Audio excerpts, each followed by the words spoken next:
Bonjour et bienvenue dans ce résumé du livre écrit par Eric Peterson qui s'appelle Conversation That Win the Complex Sales. L'idée de ce livre est de parler de la vente complexe avec comme positionnement de la part de l'auteur de dire qu'aujourd'hui, la guerre, le combat, la bataille pour un commercial est dans la conversation puisque c'est là où se mène, en tout cas, on pourra faire une différence. Alors, pourquoi ça? Simplement, il explique, de son point de vue, que la plupart des marchés aujourd'hui sont atomisés et qu'il est très difficile de faire la différence entre deux entreprises. Je pense qu'il y a ce qui est assez vrai dans la plupart aujourd'hui des entreprises, la différence est assez ténue. Et donc, le seul moment où vraiment on va pouvoir marquer sa différence, ce ne sera pas dans le marketing, ce ne sera pas par sa communication, mais ce sera au moment de la conversation qu'on aura avec le prospect, si on arrive déjà jusque-là. Mais c'est ça le point de départ de ce livre. Et donc pour lui, le message est la partie la plus stratégique pour se différencier. Pour ça, il s'appuie sur différentes études, à la fois différentes études liées à son entreprise, Serious Decisions, savoir que Eric Peterson est à la tête d'une entreprise qui fait à peu près autour de 20 millions de dollars de chiffre d'affaires. C'est une entreprise de consulting qui forme les commerciaux sur le positionnement de leur message, sur leur posture. Et donc, il y a deux études par rapport à ce livre. D'abord, une étude qu'il a réalisée au sein de son entreprise, en tout cas à travers son entreprise, qui est de dire qu'il y a seulement 10% des cadres aux États-Unis qui disaient avoir perçu de la valeur dans l'ensemble des interactions avec des vendeurs. Ce qui explique aussi le niveau de frustration et le niveau de difficulté aujourd'hui d'avoir une conversation, même très courte, finalement avec des décisionnaires. C'est parce que, eh bien, ils ont pendant longtemps accepté des rendez-vous et finalement la valeur apportée était assez faible. Donc aujourd'hui, il devient très difficile d'avoir des rendez-vous. L'autre point qui est une étude, cette fois-ci de Forrester, qui a montré que seulement 15% des appels de vente ajoutaient suffisamment de valeur et seulement 7% des personnes interrogées étaient prêtes à réserver un autre appel. Donc, ce qui montre bien qu'on a une problématique de valeur, de perception de valeur, globalement, de la part des commerciaux. Donc, ça, c'est le premier point. Le message est la partie la plus stratégique pour se différencier. L'autre point que j'ai trouvé très intéressant dans le livre, c'est qu'il a parlé de statu quo, c'est-à-dire qu'il explique que le pire ennemi pour un commercial n'est pas le concurrent direct, mais bien le statu quo, car en vérité, on arrive tellement à des commerciaux qui n'apportent pas de valeur dans nos conversations que le prospect ne choisira ni l'entreprise A ni l'entreprise B, mais elle restera dans la position actuelle et n'investira pas finalement. Et il explique que d'après lui, les entreprises ont dans leur CRM entre 20 à 60% des entreprises qui sont en statu quo. Et du coup, le fait qu'il n'y ait aucune prise de décision, bah, c'est fatal pour ton pipeline et c'est fatal pour tes revenus également. Donc face à ça, en fait, il y a deux choix. Soit on augmente le nombre de rendez-vous et d'avoir un taux de conversion qui est parfois un peu faible, on augmente le nombre de rendez-vous pour augmenter le chiffre d'affaires. Ou alors on prend en main les choses pour essayer d'avoir un positionnement dans la conversation qui soit différent. Et donc c'est ce que propose ce livre, de t'aider à avoir un positionnement différent pour finalement pousser le prospect à prendre une décision et bien sûr plutôt en ta faveur. Et donc pour ça, il va donner un certain nombre d'indications que je vais te partager dès maintenant, euh, que j'ai pu lire dans ce livre. Donc, ce qu'il explique, c'est qu'il faut amener un point de vue différent, c'est-à-dire qu'il faut ouvrir une perspective, une nouvelle perspective, une opportunité à ton prospect. Si tu veux pouvoir lui vendre quelque chose, et ça, c'est un point qui est essentiel. C'est là où tu vas lui apporter de la valeur. Lui pense que son problème est A, et finalement, lui, tu vas lui dire non, votre problème en vérité, c'est A'. Regardez de ce côté-là, votre problème est beaucoup plus important que vous ne le pensiez. Donc, c'est là où le livre est intéressant. Je ne vais pas aborder toute la partie, tous les points du livre, mais vraiment les points vraiment essentiels et qui sont réellement à creuser. Euh, Un point qui est un peu contre-intuitif, c'est qu'il parle d'apporter une petite mauvaise nouvelle, si tu veux, qu'il s'en soucie. Je trouve ça assez intéressant. En effet, il faut quelque part un peu provoquer le prospect. Et là, il y a deux écoles. Il y a des gens qui vont dire, bah non, le prospect ou même le client qui travaille déjà chez nous, on ne va pas le provoquer. Et je crois assez vrai du fait que finalement, si tu délivres un message assez lisse, il ne sera pas retenu. Alors qu'un message un peu provoquant, alors bien sûr, on s'entend sur le thème de provocation, c'est de le faire avec une certaine, on va dire, subtilité. Il faut pour ça, et donc là, il donne quelques indications sur comment en tout cas t'aider, te donner des indications pour t'aider à essayer d'apporter cette mauvaise nouvelle. D'abord, tu dois être prêt à pousser ton prospect hors de sa zone de confort. Pourquoi? Parce que si tu le laisses dans sa zone de confort et dans son monde à lui par rapport à sa problématique, il va comparer par rapport à peut-être par rapport aux tarifs, aux qualités d'un produit. Il faut absolument que tu le sortes de sa zone de confort. Voilà. Tu dois aussi aider ton prospect à voir ses défis sous un nouveau jour. Voilà. Il pensait que sa problématique c'était ça. Non, tu vas lui montrer qu'elle est autre. Ensuite, tu dois le mettre en évidence face à des situations douloureuses spécifiques et les rendre indéniablement urgentes. Et je suis également d'accord, c'est un petit peu comme le mal de dos. Vous irez uniquement chez l'ostéopathe uniquement au moment où le dos sera bloqué et pas avant en fait. Donc il faut appuyer sur les situations douloureuses pour que finalement le prospect soit prêt à bouger. Et donc, c'est assez vrai. Il faut le faire de façon subtile, mais je suis assez convaincu. Enfin, le quatrième point, c'est que tu as besoin de courage pour créer une tension constructive et l'utiliser à ton avantage. Il faut créer une tension chez le prospect, ce qui n'est pas évident, mais il faut le faire. C'est contre-intuitif, et pourtant, c'est ce qu'il faut faire. D'autant plus qu'aujourd'hui, on est dans un environnement hyper concurrentiel, dans de la vente complexe, et que finalement on voit deux produits finalement de la même façon, identiques, et donc il va falloir se différencier là-dessus. Sur le point dont il a porté sur le fait de provoquer ses clients ou ses prospects, en fait, ça vient d'un article qui a été publié dans le Harvard Business Review. Alors, j'ai pas l'année par rapport à l'année de publication, mais en résumé, il appuie sur 3 points qui sont à retenir. D'abord, il faut identifier un problème auquel le client fait face. Un problème critique, c'est-à-dire qui compromet sérieusement sa capacité à être compétitif. Il a un problème qu'il n'a pas réglé, donc peut-être qu'il s'est avéré un peu têtu par rapport à ce problème à résoudre, et donc tu dois te positionner comme source crédible de conseils à ce sujet.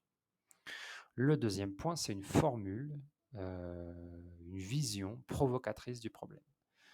Tu as besoin d'apporter une nouvelle perspective qui encadre le problème, sous un nouveau jour, parfois même un nouveau jour discordant, voilà, différenciant.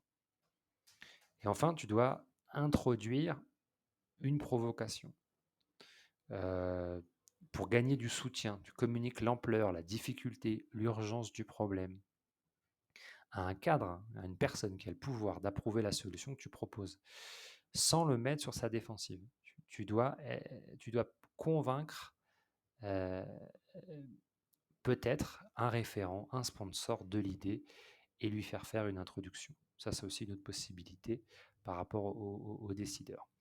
Les risques de ne pas provoquer ton prospect, en fait, il est plus grand que le risque de ne pas le provoquer. Si tu parles et que tu partages un message finalement assez consensuel, entre guillemets, tu ne vas pas le provoquer, tu es sûr que ton message sera oublié. Il passera en statu quo, voire même il ira chez la concurrence. Mais parce que tu ne le provoques pas, parce que tu ne le surprends pas, parce que tu ne le challenges pas, il ne se positionnera pas pour ta problématique. Donc, la question est en tout cas, il faut questionner le statu quo. Et pour ça, il faut partager un ou des faits qui permettent de repenser le problème. Sans dire que ton client, bien sûr, est stupide ou à tort, il faut des données extérieures via des études qui forcent le prospect à voir le challenge du statu quo en dehors de simplement ta perspective. Voilà, d'après nous, d'après nos clients, ça ne sert à rien. Prends une donnée extérieure, un chiffre, des chiffres extérieurs. Ensuite, un autre point, c'est d'amener le prospect à imaginer une alternative auquel il n'a pas pensé. Pour cela, tu poses une question un peu provocante pour l'amener à ce qu'il fasse quelque chose de différent. Exemple, Qu'est-ce qui se passe si vous pouviez avoir le même résultat avec la même efficacité, mais avec un coût de 95% plus faible? Ici, la clé, c'est de définir la situation, dans le sens où cela offre un contraste clair avec l'approche. Troisième point, tu présentes une alternative bien sûr viable. Et enfin, tu alignes ta solution. Maintenant, le prospect, il voit la différence. Tu as appuyé en fait sur la problématique. Donc finalement, il pensait qu'il était, on va dire, au rez-de-chaussée. Il s'y retrouve au -2. Et toi, ta solution, tu lui permets d'aller au deuxième étage. Du coup, tu vas pouvoir en fait le faire progresser de 4 étages. Là, il y a une perception de valeur. Je prends l'exemple de l'ascenseur de façon horizontale, mais lui, il pensait qu'il était au rez-de-chaussée, il est au -2, et toi, tu vas l'amener au +2. Là, il y a une perception de valeur, ce qui fait que la prise de décision, en tout cas en ta faveur, a beaucoup plus de chances d'arriver. Et en plus d'aligner ta solution, tu ajoutes un message de vente où tu vas établir donc le bon contexte et créer une urgence. Voilà ce qui se passe si vous ne réglez pas le problème. C'est le changement de contexte en fait qui crée l'urgence. C'est parce que je pensais que j'étais au 0 qu'en fait je suis au -2 et qu'en fait tu peux m'amener au +2 où là je vais réagir. Et donc c'est là où je trouve vraiment là le livre vraiment très très intéressant. Il ajoute d'autres points essentiels, par exemple le pouvoir de l'histoire. Je ne vais pas trop creuser, mais un point que tu dois retenir, c'est le pouvoir de l'histoire avec contraste. Ça, c'est un point qui est essentiel. En gros, qu'est-ce que c'est? On a tendance à raconter des histoires ou à utiliser des commentaires positifs, ce qui est une très bonne chose, de clients. En fait, il faut aller beaucoup plus loin que ça. Il faut raconter la problématique et appuyer au départ en donnant des détails. Voilà, j'ai un client, il était comme vous au départ. Voilà.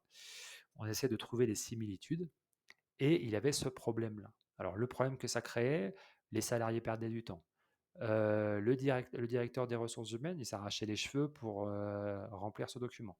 Bref, on imagine toutes les problématiques que cela peut avoir comme impact. Ok, on appuie dessus. Les risques, c'était le fait d'être moins réactif, on n'était pas rapide, les clients commençaient, des prospects ou des clients commençaient à nous le reprocher. Bref, on appuie, on appuie, on appuie. Ensuite, le gain, vous intégrez votre solution. Notre solution, elle permettait de faire ça. Très bien. Et ensuite, le gain. Et on appuie très fort sur le gain, la valeur ajoutée, le temps gagné, voire même on fait un tableau en disant avant, après, un tableau très simple avec des bullet points et on présente le avant, après. Il faut arriver à créer ce contraste de façon simple qui peut être une image, qui peut être un tableau, mais quelque chose entre le avant, après. Je vous donne un exemple très simple, c'est sur Internet, vous avez déjà dû voir cette image plein de fois, c'est les deux photos côte à côte de soi-disant la même personne ou peut-être la même personne, en général un homme, qui fait d'un côté 110 kilos et puis la photo d'à côté, il fait 80 kilos. Voilà, grâce à un programme d'amincissement en 3 mois. Ça, c'est l'exemple. Un contraste suffisamment fort, il n'y a pas besoin d'ajouter de mots, on va être convaincu par l'image. Et donc, c'est ça que vous devez faire, raconter des histoires de clients par le contraste. Ça, c'est vraiment essentiel. Un point qui est important aussi, c'est dans votre formulation. En gros, ce qu'il explique, c'est de l'engagement. Et on le sait, dans des rendez-vous, par exemple dans le rendez-vous de découverte, c'est du 80-20. 80% du temps, le prospect doit parler, 20% du temps, c'est à vous de parler. Si vous parlez trop, vous n'allez pas le convaincre, vous allez l'ennuyer. Et donc, dans le livre, il partage par exemple quelques formulations à utiliser pour créer de l'engagement et de l'appropriation. Plutôt que de dire ce que je vais vous montrer, notre entreprise permet de, ou le système permet de, vous allez plutôt dire ce que vous verrez, ce que vous serez capable de faire et ensuite vous pourrez, vous avez besoin de faire ceci. Bref, l'idée c'est d'impliquer beaucoup plus dans son phrasé, impliquer beaucoup plus le prospect pour le convaincre de la solution. Ça c'est un point qui est essentiel. Il appuie sur une chose, il dit aussi que finalement le temps de concentration d'une personne aujourd'hui en visioconférence est à peu près de 10 minutes. Je parle de la visioconférence parce qu'aujourd'hui c'est devenu presque un peu une habitude. Et donc il explique qu'il y a plusieurs types d'attrapeurs, c'est-à-dire de façons de capter l'attention. Alors je vais en présenter quelques-uns que je trouve très bien, je vais vous en présenter trois. Il y a le «et si vous», donc il dit quand vous démarrez une conversation avec un prospect, quand vous êtes en phase de vente, de dire: «Et si vous étiez capable de, heu, restez toujours, d'être toujours aussi efficace avec votre processus actuel, mais en économisant 50% de votre budget. Et si vous étiez capable de, voilà, deux, trois questions comme ça, pas plus, on n'ajoute rien. Est-ce que vous avez des questions supplémentaires? Rien. Vous posez ces trois questions. L'intérêt, c'est que les gens rentrent dans leur imaginaire pour dire ah oui, ça, si c'était possible, et vous les laissez dedans. Après, vous enchaînez, mais vous ne posez pas plus de questions. On les dit, et si vous pouviez, avec le même processus, économiser 50% de votre budget? Ah oui, c'est super. Vous ne leur demandez pas d'y répondre, vous les laissez là-dedans. Ensuite, il y a le jeu des nombres. C'est-à-dire que, imaginez que vous avez une slide et vous voulez donner trois chiffres. Donc ça, c'est dans l'idée un petit peu de donner des chiffres extérieurs qui vont changer un peu la perception du prospect. Par exemple, vous allez mettre, je ne sais pas, 90, 80 et 4. Vous mettez les chiffres les uns sous les autres. Vous mettez ça comme slide. Là, ça va capter l'attention. Les gens veulent savoir, mais à quoi ça correspond? Et ensuite, vous présentez un par un les chiffres. Et par exemple, le dernier chiffre, ça va être un chiffre très, très sûr. L'idée, c'est d'avoir trois chiffres surprenants sur son marché, sur voilà, le type d'entreprise. Bref, il faut là, quelque part, un peu le provoquer par les chiffres, surtout avoir des chiffres qu'il ne connaissait sûrement pas. Donc là, il faut creuser un peu sur les études. Je trouve cette méthode très bien. Et la troisième dont je vous ai déjà parlé, qui est l'histoire d'un client avec, avec un contraste, que je trouve très fort. Donc, sur l'histoire avec un contraste, il y a une structure en 3 points: la douleur et on appuie, le gain et on appuie, et la preuve. Une vidéo, un témoignage, un partage d'écran sur, bref, il faut une preuve. Ok. En plus de ça, raconter l'histoire, au plus de ces 3 points, on raconte une histoire, on ajoute des détails. N'hésitez pas à ajouter des détails. Il s'arrachait les cheveux, il avait les mains moites à chaque fois qu'il devait faire ceci, cela. Voilà. Et surtout, il faut faire du client le héros. C'est pas vous le héros, c'est votre client. C'est le client que vous avez accompagné qui est sorti de ça, c'est lui le héros. C'est lui qui est sorti de cette difficulté. Enfin, dernière petite chose, c'est il parle sur les messages pour la prise de décision. Il donne 7 techniques pour impressionner, on va dire, l'ancien cerveau ou le cerveau archaïque. Un vrai point qui est important qu'on n'appuie pas assez: si votre prospect vous dit qu'il a besoin de rien, qu'il est très content avec ce qu'il a, qu'il n'est pas convaincu par votre solution ou qu'il pense qu'il n'a pas de problème, la seule façon de le sortir de ça, ce n'est pas par des arguments, c'est par l'histoire.